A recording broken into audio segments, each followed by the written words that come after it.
하나님 말씀은 요한복음 제1장 45, 46절 말씀이고요. 우리 같이 한번 짧으니까 읽어볼까요? 시작. 빌립이 나다나엘을 찾아 이르되 모세가 율법에 기록하였고 여러 선지자가 기록한 일을 우리가 만났으니 요셉의 아들 나사렛 예수니라.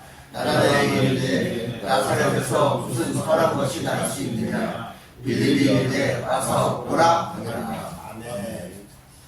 예. 자, 오늘 말씀 주제는 편견을 넘어서입니다. 오늘 읽은 말씀 보면요, 이제 두 명이 나오잖아요. 빌립이라는 친구, 나다나엘이라는 친구 나옵니다. 교회하신 분들이 좀 계신데요. 여러분, 나다나엘의 또 다른 이름이 바글로메입니다. 여러분, 사복음서 보면 나다나엘이라는 이름도 나오고 바글로메 이름도 나오죠. 같은 사람입니다. 네 글자 이름. 이 두 사람이 친구인데요. 이 빌립이 먼저 예수님을 만난 거예요. 그러니까, 저분 대단한데? 저분이 우리가 기다리던 그 구원자 아니야? 그들이 구원자를 기다렸다는 거는 로마의 압제에서 식민 통치를 힘들게 받고 있었으니까 자기들을 구원해줄 사람을 기다리고 있었다는 의미를 포함한 넓은 의미의 우리 인류를, 우리 사람을 이렇게 힘든 지경에서 구원해줄 사람을 기다렸다는 뜻이에요. 근데 그게 성경책에만 써져 있거든요. 그러니까 이 사람이 성경을 인용해서 말하는 거예요. 모세, 우리가 떠받드는 그 모세가 성경 율법책에 기록을 해놨고 여러 선지자, 예언자들이 이런 분이 올 거라고 예언을 해놓은 그분을 우리가 만났다. 내가 만났는데 아버지는 요셉이고 출신 지역은 나사렛이야. 나사렛 예수야 라고 했더니 이 친구인 나다나엘이 야 나사렛? 야 그 깡촌에서 무슨 선한 게 날 수 있냐? 태어날 수 있냐? 라고 비웃어요. 그리고 여기서 이제 선한 것이라고 번역한 것을 현대인의 성경이라고 좀 새롭게 번역한 데서 이렇게 말합니다. 나사렛이라는 동네에서 무슨 신통한 사람이 나오겠냐? 이렇게 말합니다. 신통한 존재가 탄생할 구석이 아니야. 그 깡촌에서 비웃습니다. 그러니까 이 친구가 뭐라고 하셨어요? 야! 와서 봐. 네가 경험도 안 해보고선 그렇게 판단하지 말고 편견 갖지 말고 나처럼 직접 만나보고 판단해 라고 하는 장면이 오늘 성경 내용입니다. 사실 예수님은요, 이제 예수님이 존재했다는 거에 대해서는 이제 시비 건 사람이 없어요. 여러분, 한때는 예수님의 존재가 없었다고 시비 건 인간들도 많았습니다. 괜히 그냥 이렇게 막 트집 잡는 건데 존재한 거에 대해서는 의심이 어디가 없습니다. 근데 이 예수님이 이제 당시의 어떤 좀 그 유명하고 알려진 선생님, 랍비라고 보통 불렀는데요. 선생님들하고 좀 약간 많이 결이 달랐어요. 그래서 사람들이 처음에 받아들이는 게 좀 힘들었습니다. 보세요. 예수님은요, 당시 사람들과 다르게 순회 교사였고 무료로 강의를 했습니다. 이게 무슨 말이냐면요. 당시에 좀 이렇게 이름이 알려진 선생들은 돌아다니지 않았어요. 자기 집이나 어떤 지정된 곳에 있으면 사람들이 찾아와서 한 말씀 주십시오. 이게 전 세계적인 현상이에요. 한 말씀 주십시오. 가르쳐 주십시오. 라고 오는 거거든요. 근데 돈을 가르쳐 달라고. 그 대가를 지불하는 거죠. 그런 시대였는데 예수님은 돌아다녔어요. 전국을 돌아다녔어요. 그리고 무료였어요. 그러니까 저건 선생처럼 좀 이상한 사람인데 받아들이는 게 좀 쉽지가 않았던 개념에, 이 정형화된 개념에서 벗어난 랍비였어요.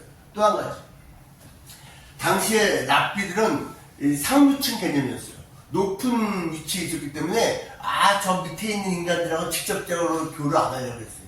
야, 니네 같이 밑에 있는 인간들이 나하고 이렇게 이거 안 하려고 했는데 예수님은요, 죄인의 친구였어요. 사람들이 저 죄인, 저 나쁜 놈, 저 감옥 갔다 온 놈, 또는 뭐 이런저런 도덕적으로 흠이 많은 놈, 이렇게 죄인, 손가락질하는 사람들하고 상종을 따를 시켰거든요. 근데 예수님 그 따들하고 친구 먹었어요. 따들하고. 그리고 하층민들, 여기 이제 거린이인데 하층민하고 함께 지내는 것을 기뻐하셨어요.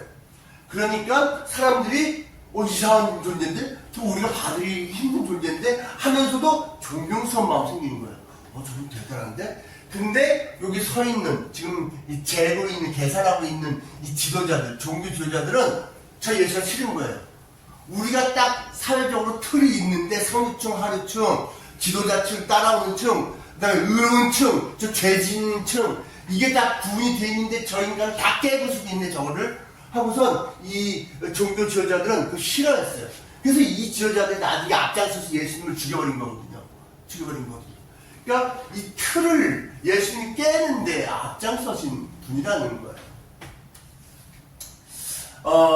물론 예수님을 따른다고 해서 예수님의 모든 것을 다 수용하기 힘들었습니다.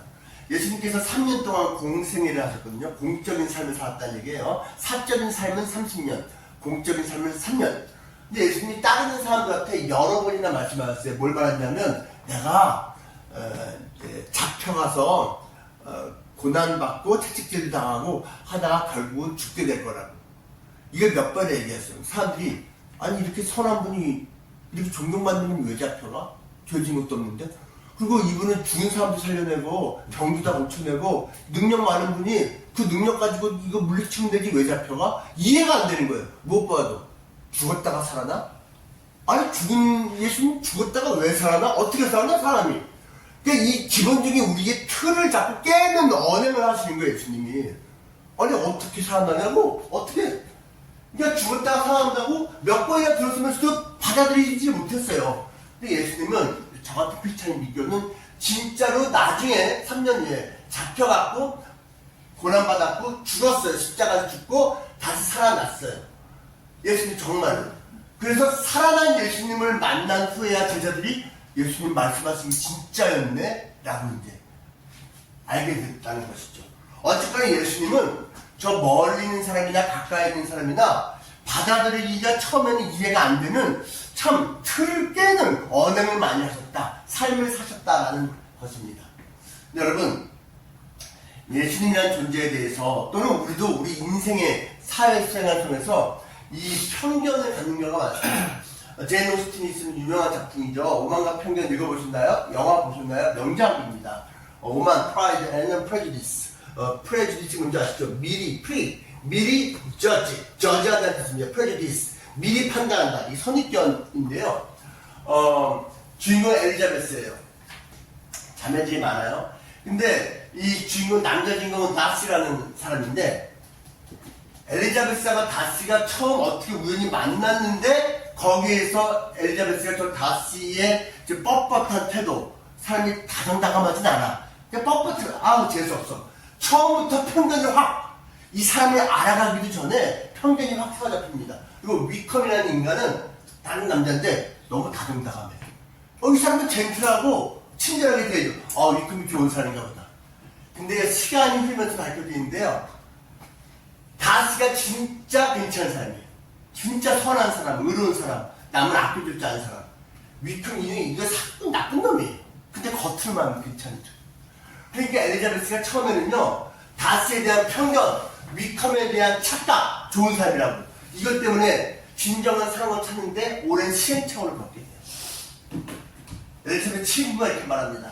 어떤 사람의 마음을 확실히 알기 전에 너무 일찍 편견을 가진 건 위험한 일이에요. 당연한 얘기를 이제 해줍니다. 나중에 세월이 흐른 다음에 엘리자베스가 다시의 진정한 아름다운 면목을 보게 되었습니다.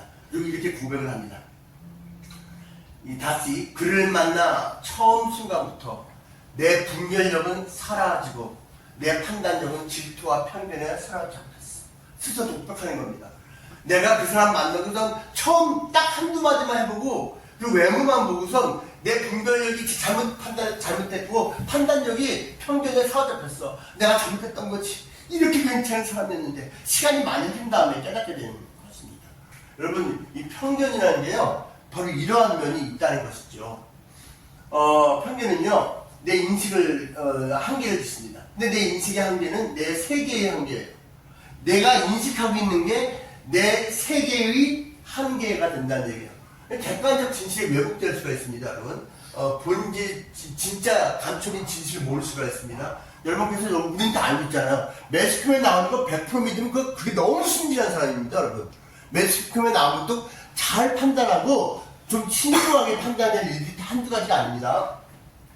다음에 차별과 소외가 양산될 수 있습니다. 왜곡된 판단으로 특정 집단이나 개인을 배제하고 낙인 찍음으로써 사회적 불평등을 심화시킬 수가 있습니다. 그 다음에 성장과 기회가 차단될 수 있어요.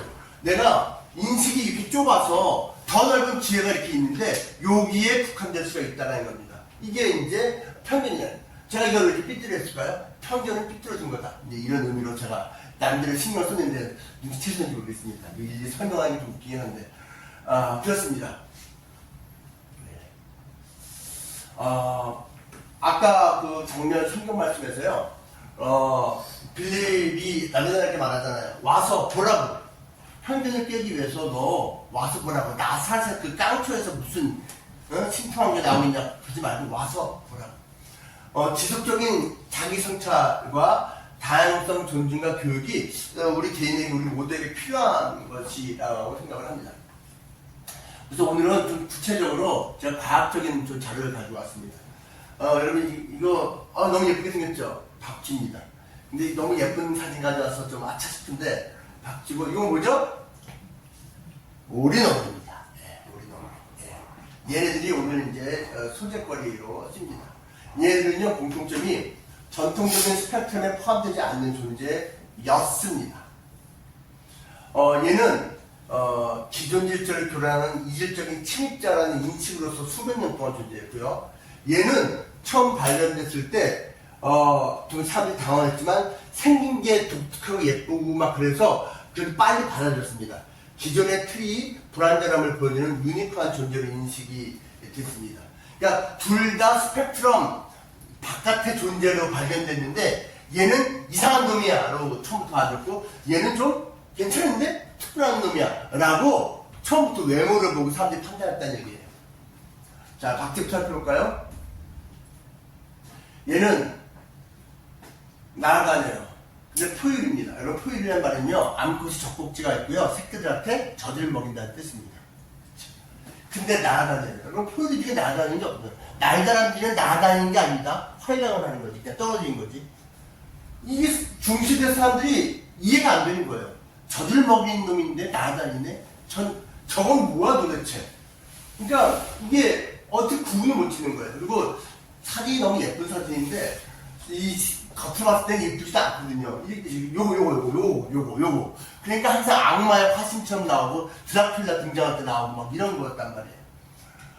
감각이 잊을 수 없는 무슨 말이냐면요. 나다니는 것들은 여러분 새들은 feather입니다. 깃털입니다. 얘는 뭐예요? 그냥 레더입니다. 가죽입니다. 아니 느낌이 좀 그렇잖아요. 느낌이. 그러니까 사람들이 아이씨 이러는 거예요. 네. 포유류인데 젖먹이니까 왜 새처럼 굴어? 둘 다 한 애가 아니고 두 가지가 다 있는 애가 아니고 이거 이거고 저거지 이런 거예요. 익숙한 질서 속의 반란이다. 받을 수 없다. 비정상. 리비안. 저거는 일탈한 존재. 그 길에서 일탈한 존재라고 사람들이 싫어했어요. 그래서 중세 시대까지는 무조건 얘가 악마의 화신이었습니다. 근데 린네라는 생물학자가 분류를 하면서 얘는 정당한 포유류다 하고 포함시켜줬습니다. 포유류인데 그 중에서 날아다니는 독특한 케이스. 다른 포유류는 다 A라고 표시할 수 있는데 얘는 A 다시다. 이렇게 하고서 나름대로 항목을 하나 넣어줬습니다. 린네는 스웨덴 사람인데요. 이 사람은 온 가족이 다 목사인데 혼자서 생물학적으로 나가서 그 과학계에 이름을 남겼습니다. 유전학을 통해서 이 존재는 틀림없는 포유류라는 것이 인정이 됐습니다. 사실은 이 박지열 보면서 우리가 생각해야 될 게 이겁니다. 경계인. 완전히 안에 들어와 있지 않고 뭔가 바깥에 좀 살짝 걸친 것 같은 경계 주변인이 있는데 그거에 대해서 안에 들어와 있는 정통에 속해 있는 존재들이 그 경계인을 갖다가 폭력적인 시각을 보고 있는 건 아닌가 라는 거를 우리가 생각해 볼 수 있다는 거고요. 성찰을 할 수 있다는 겁니다. 자, 두 번째 케이스입니다. 여러분 이 그림 그린 건데요. 보고 그린 겁니다. 1799년에 조지 쇼라고 하는 이제 전문가가 최초의 오리너구리 박제에 그린 겁니다. 1798년에 호주에서 요놈이 처음 발견됐어요. 잡았어요. 너무 신기하잖아요. 이런 존재, 아니 생긴 건 이렇게 생겼는데 주둥아리가 이렇게 생겼으니까 너무 신기하니까 얘를 박제로 만들어서 영국 대형박물관에 보냈습니다. 그러니까 대형박물관 소속되어 있는 영국 왕립학회 그 생물학자들이 이거 보고선 사기다, 사기. 요 동물을 꿰맸다라고 사기라고 했습니다. 어쨌거나 왔으니까 그림을 그려놓은 건데 사기가 아니었죠. 실제로 존재하는 것. 실제로 존재하는 건데 자기들이 경험하지 못했으니까 사기다. 우리들의 인식의 틀은 욕인데 얘는 요 인식의 틀 바깥이니까 이건 가짜야 라고 생각을 한 거예요. 요론입니다. 근데 나중에 세월이 몇 년 더 지나니까 살아있는 놈을 보게 됐어요. 그러니까 그 사기라고 주장했던 학자들이 진짜네? 진짜네? 이렇게 된 거예요. 진짜네. 제가 이 장면에서 그걸 생각했어요. 이거 그 당시에 비디오 캠이 있었으면, 핸드폰이 있었으면은, 그렇잖아요. 그냥 찍어갖고 진짜 이렇게 제대로 빨리 증명했을 텐데, 증명 좀 빨리 됐을 텐데. 2000년 전에 핸드폰이 있었으면 예수님이 병 고치고 죽은 사람 살리고 또 부활하고 승천하고 하는 거 다 찍어갖고 이렇게 하면은 입증 좀 빨리 됐을 텐데 제가 그 생각해봤다니까요. 그러니까 모르니까 내 인식 바깥이니까 일단 거부하는 것이 사실은 요 케이스에서도 우리가 알게 되는 것이에요. 그렇지만 인정된 다음부터는 특별한 존재 빨리 봐야겠어요. 이쁘잖아, 독특하잖아. 네. 얘는요 포유류인데 독특합니다. 포유류인데 새끼를 낳는 게 아니라 알을 낳아. 그 알이 부화를 해. 아니 포유류가 알을 낳는다. 신기하다. 근데 포유류인데 젖꼭지가 없어. 암컷이 젖꼭지가 없어요. 그러면 새끼들이 어떻게 먹어요? 젖이 땀처럼 온몸으로 흘러요, 엄마가. 그럼 새끼들이 핥아먹는 거예요. 근데 이 넙죽 주둥아리로 핥아먹으면 얼마나 힘들까? 근데 어쨌거나 핥아먹어요. 그러니까 이 산란하고 수유하는 게 포유류 치고는 좀 너무 독특한 것이죠. 사람들이 인식하게 된 거예요. 포유류도 알을 낳을 수 있는 케이스가 있구나. 포유류도 젖꼭지가 없을 수가 있구나. 라는 것을 깨닫게 된 거예요. 이 포유류 치고는 좀 독특하고 생긴 거를 파충이라고 하고 싶은데 제3의 무엇인가. 그래서요, 지금은요, 얘에 대해서는 박쥐는 오히려 경계에 있는 존재로 A-로 표현을 해서 날아다니는 포유류라고 구분을 했어요. 날아다니는 포유류. 얘는 포유류 치고도 너무 독특하니까 그냥 아예 하나의 섹트를 더 만듭시다 해서 단공류라는 항목을 새로 부과했습니다. 포유류 옆에로. 얘는 A- 정도가 아니고요. 그냥 어떻게 표현할까? A, 트리플, 다시 이래 해야 되나? 완전히 옆에 항목으로 따로 만들었습니다. 단공류. 단공류라는 것은 구멍공자, 구멍이 하나라는 뜻입니다. 그 포유류 중에서는 독특한 위치를 차지하고 있습니다. 틀을 깨는 환대, 이코노클라스트의 존재였습니다. 이코노클라스트라는 것은요, 지금 기존 질서의 아이콘을 갖다가 깨트리는, 기존 질서를 깨트리는데도 환대를 받은 존재였다는 뜻입니다. 처음에 가짜라고 인식됐지만 아니고요. 얘 나중에 발견된 게 얘 말고도 가시두저지도 같은 단공류로 인정이 됐습니다. 얘는 특별하게 이제 인정을 받았다는 뜻이죠. 이게 두 가지. 그래서 아까 날아다니는 포유류가 입수목이라는 겁니다. 얘는 단공류. 그래서 지금은 체계가 잡혀져 있지요. 얘는 아웃라이어로, 그리고 게임 체인저로 어쨌거나 틀 바깥의 존재인데 지금은 받아들여졌다라는 겁니다. 왜 이런 일이 벌어졌을까요? 왜 처음에 사람들이 싫어하고 처음에 믿지 못하고 했을까요? 박쥐와 오리너구리 얘들 잘못한 게 뭐가 있어요? 얘는 잘못한 거 없어요. 존재 자체가 있었는데 사람들이 받아들이지 않은 것 뿐이죠. 즉 인간이 세운 기준과 실제에 충돌했기 때문입니다. 우리가 인간이 세운 기준은 요거 틀이 있는데 우리 틀에 안 들어오는 존재니까 거부한 거예요. 실존의 충돌을 한 것이죠. 그래서 나중에 받은 과정에서 얘는 질서 안에 변종해서 독자적인 가계로 얘는 사귀기 위해서 하이브리드의 샘플로 이제는 자리가 잡혔다라는 것입니다. 다시 한번 내 인식의 한계는 내 세계의 한계입니다. 여러분 편견은요 모르는 것에 대한 두려움 또는 무관심에서 옵니다. 그리고 우리가 아는 것에 대해서 단어, 언어가 있는데 모르는 것에는 언어가 없거든요. 당공이 나중에 만들어준 말이잖아요. 익수목 나중에 만들어준 말이잖아요. 지금 이제 그 단어를 씀으로써 익숙하게 표현되는데 그 단어가 없다는 얘기는 인식이 없다는 뜻이거든요. 인식이 돼야지 단어를 만드는 것인데 근데 우리가 쓰는 언어가 우리의 모든 삶을 100% 표현한 게 아니라는 겁니다. 새로운 영적 문법이 필요하다 있다는 거예요. 그러니까 내가 알고 있는 게 다 100% 정답이라고 확신하는 것은 조심해야 한다는 겁니다. 내가 모르는 신비의 영역이 있다. 신비의 영역이 있으니까 내가 그걸 표현할 수 있는 단어도 난 모른다. 라는 것을 인정할 줄 알아야 한다는 것이죠. 세상의 언어는 효율성을 위해 박쥐를 기교한 것으로 우리를 불가능한 사익으로 규정했습니다. 깨어있는 영혼의 언어는 경과 분류의 벽을 허물고 하나님의 눈으로 세상을 다시 보게 하는 거룩한 상상력의 언어야만 합니다. 깨어있는 자는 세상이 익숙하지 않은 단어, 즉 은혜와 환대와 신비라는 거룩한 대안적 언어로 사람들의 세계를 넓혀줘야 합니다. 이게 무슨 말이냐면요,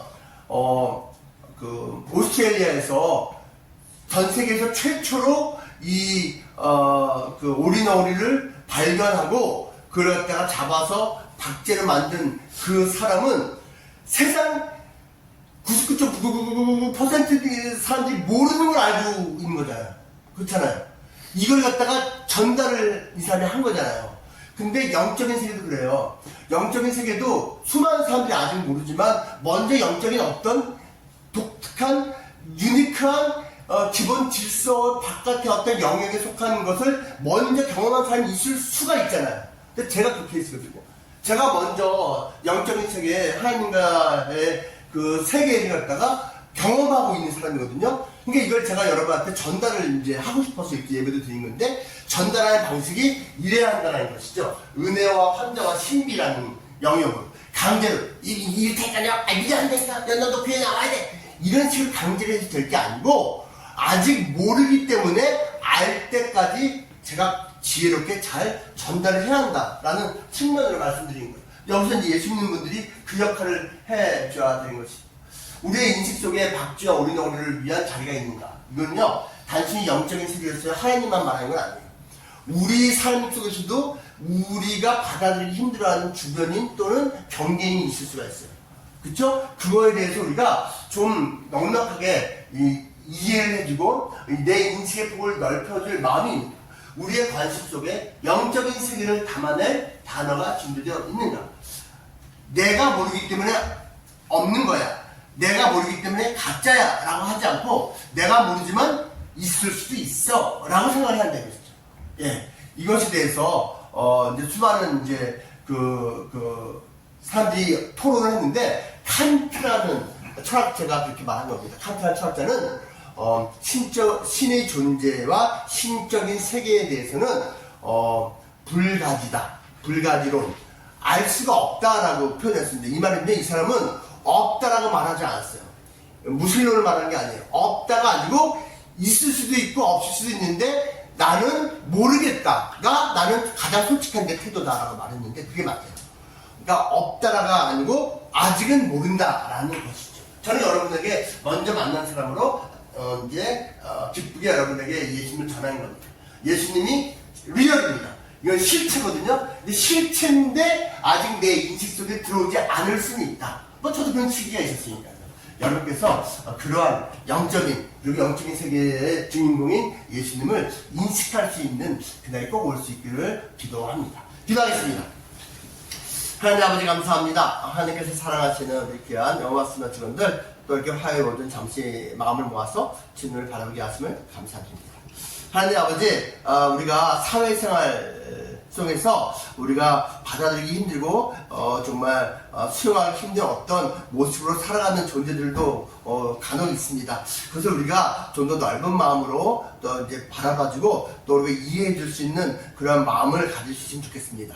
또 한 가지는 우리가 영적인 세계에 대해서도 마음이 열리고 정말 하나님이 신이 정말 존재할 수도 있다라는 그러한 넓은 마음, 좀 더 나의 스펙트럼을 넓히는 그런 마음가짐도 가지면 좋겠습니다. 우리 영화수다 직원들 열심히 일하고 있습니다. 하나님 무더운 여름 지치지 않게 지켜주시고 건강 책임져 주시고요. 가정도 평안하고 직장생활도 즐거운 하루하루가 될 수 있도록 복 내려 주시옵소서. 늘 감사드립니다. 예수님 이름으로 기도합니다. 아멘.